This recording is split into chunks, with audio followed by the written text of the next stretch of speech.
is not just what you do, but also how you do it. It's not just about it. There was a technical problem, I solved it, and that shows technical skills, but also, your ability to influence people, your ability to identify problem, the ability to own the problem and to be proactive and show initiative. Like, these are the things that really matter. Couple of points. First of all, when I asked you the question, you immediately jumped into it. You were allowed to take a couple of seconds just to think about it and organize your thoughts. Don't feel like you have to jump straight in. Hey, Amal, welcome. Thank you very much for having me. It's a pleasure to be here. So, what do you want to talk about today?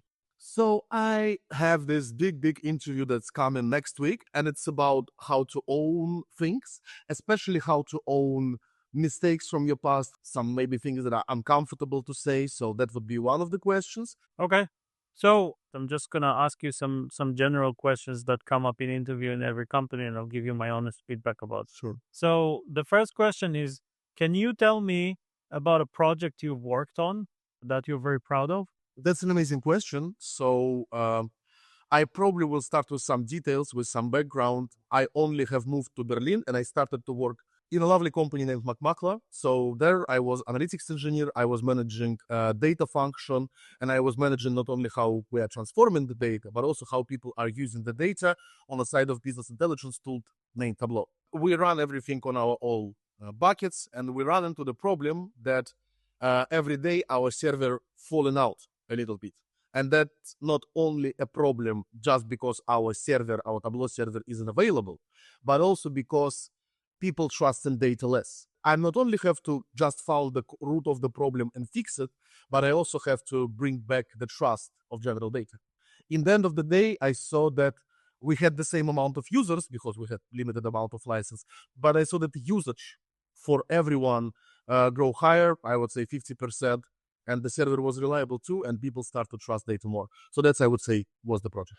Okay, so I really liked it that you started by saying, I'm going to give you some context. You talked about the fact that you own the Tableau server in your company, and because it kept running out of storage, it wasn't very reliable, and people had less trust in the data. So that was actually a good thing to say, because it shows that you can see a technical problem, but you can also understand its implications. That was good. The one thing I would say as a general idea for when you talk about projects is, if you have an example of a project where you actually solve the business problem, I would find it more appealing than just a situation where you had a technical problem and you fixed it and now everything is fine, if that makes sense. Yeah, thank you very much. So, for example, when I had a project when we realized that we have different definition of the same important business metric, and I had to collaborate with business user, and in the end of the day, we were able to create a single definitions for everything, that would be a better story. Yeah, I love that. Especially because in these kind of HR interviews, whatever you want to call it, right? One of the things they look at is not just what you do, but also how you do it. Okay, so it's not just about it. There was a technical problem, I solved it, and that shows technical skills, but also, your ability to influence people, your ability to identify problem, the ability to own the problem, and to be proactive and show initiative. Like, these are the things that really matter. And it's not that purely technical projects are not good, but they just sometimes they don't show these qualities in the same way that a more business-oriented project would, because business-oriented project requires more collaboration, if that makes sense. Thank you very much. And then let's create another question that is probably like the next logical follow-up. Maybe you have expected it. It's often an advice like, give a just measurable value. And what can you do when you don't have a measurable value in this story, in the end of the story?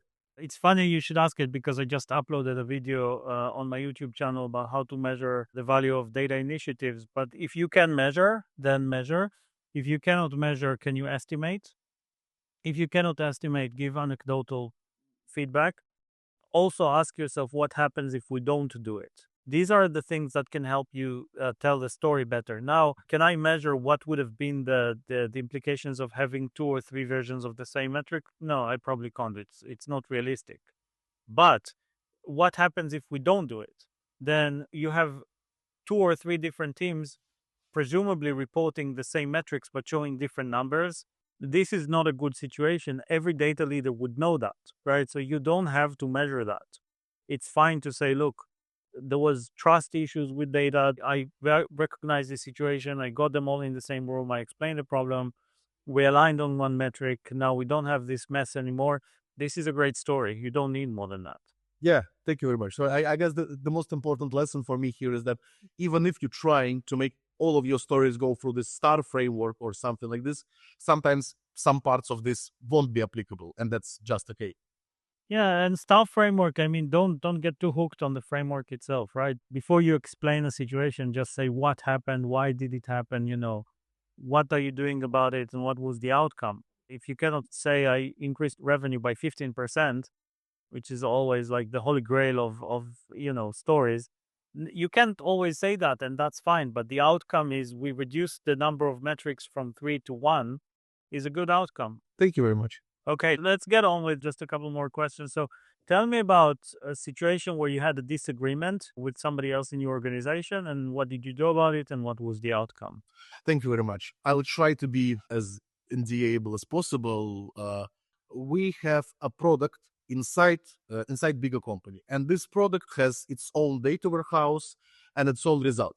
The problem that were obvious to us almost immediately as a data product leads and colleagues that were around me, that this data is basically unusable without the general data of whole company. But the manager of the team was super cautious about giving data away. Because of this, he didn't want also for me as a data product owner to have access to data of the whole company, to the data warehouse of the whole company. I had to negotiate with him because I understood his worries, I understood his problems. I realized that the best solution would be to take some small parts, some snapshots of the particles of the big data warehouse of the company, spend a sprint with this data, running it locally, analyzing it locally, to show that this data together, combined with the whole data that we have, can give a better results. And so the outcome was that we are fine with data, we can show something. And I had to negotiate further with my manager. He still didn't want to give full access to data warehouse to the company, but I at least set up some API that were giving some data marts, daily marts, and some other aggregated numbers. So basically, I had to find a middle ground that worked in this case. This is good. Couple of points. First of all, when I asked you the question, you immediately jumped into it. You were allowed to take a couple of seconds just to think about it and organize your thoughts. Don't feel like you have to jump straight in, because sometimes what happens is candidates, they're very eager to respond, and then they just jump straight in, and they don't take time to formulate their thoughts, and because of that their answer is a bit messed up. So do whatever you need to do, even just take a couple of seconds to think about that and then get started. I think it will help you a lot. I liked it that you explained that your manager wasn't keen about giving access and he had some concerns, but you identified the situation, so you've decided to do a small proof of concept or just try something and show the value, and only then make the case. I think that's really good, because sometimes people just start arguing and they try to keep pushing, but it doesn't work because their manager is not interested, or whoever is the other person is just not interested. So doing it this way, by showing the value and then making the case, I think is a very good thing to do, and it's a very good thing to also show in an interview. I think you said that in the end you still have to compromise a little bit, and you had to find a middle ground and create an API. And you say, look, it's not the perfect solution, but I had to work with the constraints that I had. And I think this is also really good, because people have to be pragmatic. In the end of the day, you will never get a perfect solution. So just saying, look, the solution we got is not perfect, but that's what we have to work with, I think is good and is acceptable. So I like that answer. Thank you very much. Cool. So what we're gonna do is very quickly just run through a couple of questions. Let's make them up as we go. It doesn't really matter what the questions are. Let's do something like calculate the average salary in every department. So take a look. At the schema, you can execute queries if you need to, and then whenever you're ready, just get going. Yeah, so we have employees and we have departments. We are assuming that departments are unique at the table, that ID is the primary key here.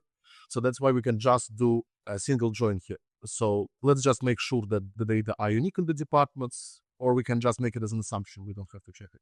You can have a look at the data. It's okay. It's actually a good idea. Okay, great. So then I would just do probably something like this first for the department data to understand that it's unique and we can safely go with it.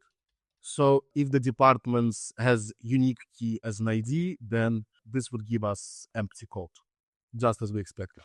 So Amar, here, my suggestion would be you don't have to go crazy with these queries. If I were in the interview, I would just start by doing this, select all from department, have a look at the data, see, okay, so I've got IDs, I've got names. These typically tend to be very small tables, so you don't have to go crazy with group by, having count greater than one. Let's look at the employees' data, execute, okay, makes sense. I have 6 employees, they're all part of departments, it's the same departments, cool, I think I'm good to go, and then get going, okay? I see. So let's just crack on about average and maybe then speak about some other metrics we can do on the salary. So that would be employees as E, a left join, actually full join probably would be better. Departments as D on GID. Department ID, and we would like to have name as department name. Yeah, let's start with average salary, and then we have to group it by the department name. Let's see if the code is working okay. We have it here. Let's take a look, for example, at also count of employees to understand how much of actual people we have in each department. And let's order it by the salary desk. Why did you use a left join? I did a left join because I thought of the cases where we can have null department or something like this. So like we always can assume the data is not perfect. Okay, but you're not taking into account a situation where an employee doesn't have a department, right? Yeah, in the end of the day, yes, I do not. So department number 4 doesn't have any employees. You did the left join from employees to departments. But we should have gone with other way around to join departments. I see. Yeah.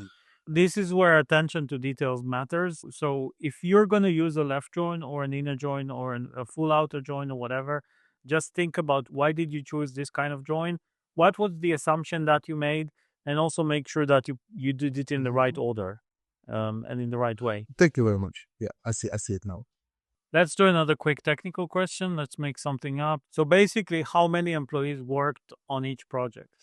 I see. So in this case, employees projects is what they name a bridge table. Let's just take a look at this table itself, because the first thing would be just to make a joins on this table and that's it. But that might be not enough just because of what we discussed from the standpoint of joins. So probably it still makes sense to work from the projects. And then we're making left join to employees projects, assuming that there are some projects that might not have any employees currently working on them, but it's still important. Another thing that is important is that projects have start date and end date. So the question here would be, are we interested in everyone who worked on the project at all? Or are we interested in the projects that are running currently and the people who are currently on them? That would be the second question. Let's just do everything. Don't worry about the dates. Yeah. So let's try to run it. Yeah. So currently it looks like this. Are you happy with this result? Not fully. We need to double check that we have counted all the project. I see that we do not have some of the employees inside. So I would say that even though formally this table exactly answers your question, in reality, that doesn't tell us much.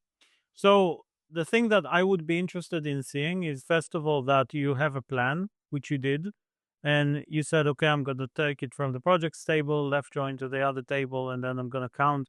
That's fine. I want to see that you have some sort of expected result in mind, because if you don't, then how do you know that the result you got makes sense, right? Especially if you get crazy numbers on a data set you've never worked with before. If I did this, I would try to look at select all from projects, and see what I get there. So I see there are basically 3 projects started, and that this is the budget for them. So I'm happy with that. Let's look at employee projects and just see what that looks like. it gives me an idea of what I can expect, right? So now when I look at that, it makes sense to me when I look at the results. Thank you.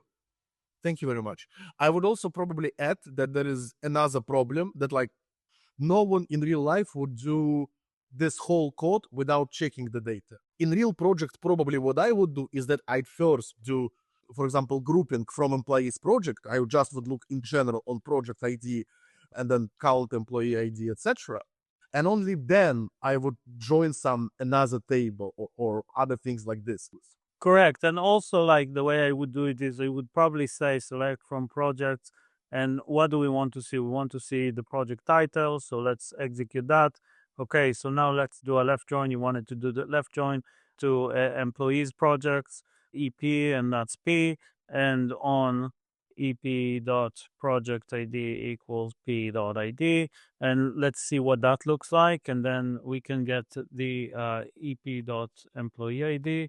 Now we can group it. So sometimes some interviewers may say you cannot execute the code. Ask them in the beginning, can I execute the code multiple times? And if that's the case, build it gradually, step by step. Don't rush it out. See every result in the middle, as you said, because it's just gonna help you catch problems.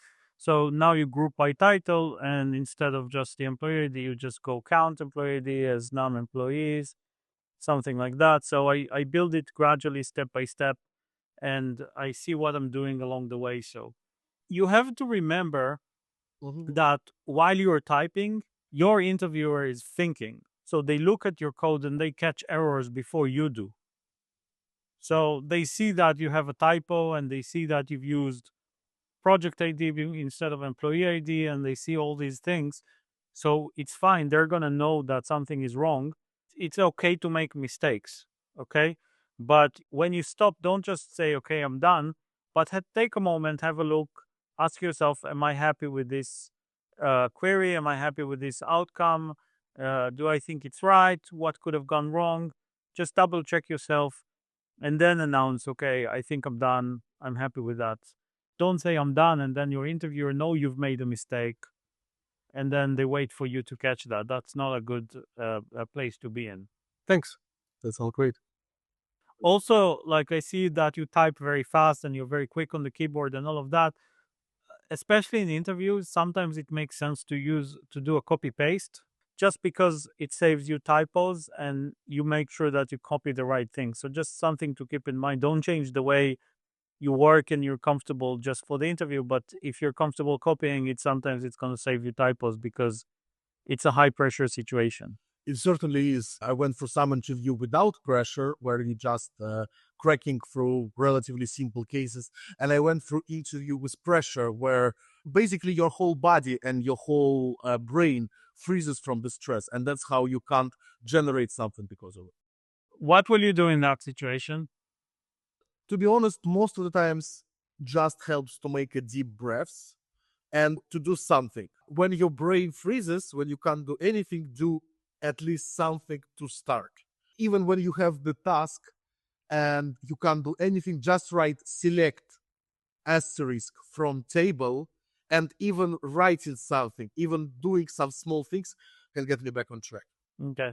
So your interviewer, if they're experienced and if they're good interviewers, they will recognize the signs of stress and they would know how to deal with that. And they would say, okay, listen, take a moment, take a deep breath, think about it, think what you want to do. They can help. When your interviewer is not very good, you need to have something to do. So having a glass of water next to you is a good idea.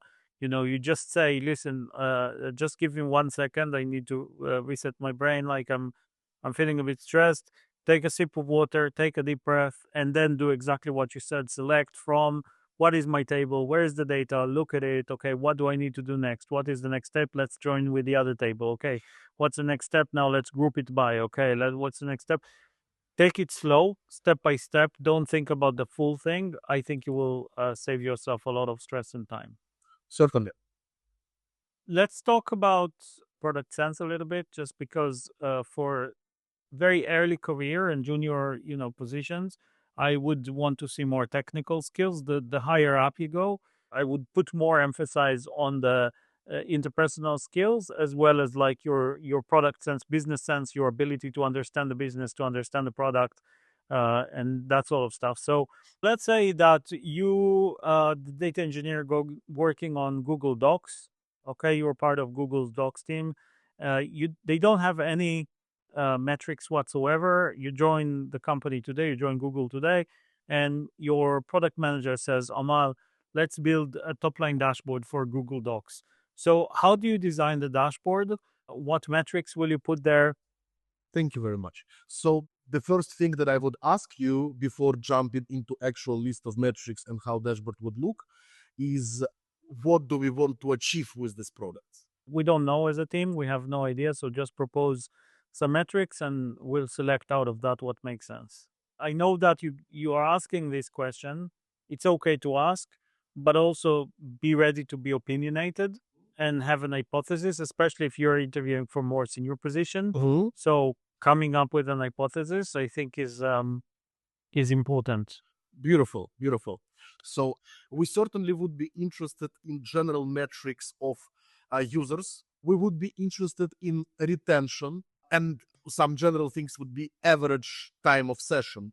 Another metrics that I would put is like product specific metric, I would say. So in the end of the day, we have these general metrics, and in the usual practice, we don't have to go deeper from general metrics, but we want to create segmentations for this group. So Amal, if you one of the metrics you talked about is average session times. Let's say that session time has gone down from 30 minutes in average to 20 minutes in average. Is that good or bad?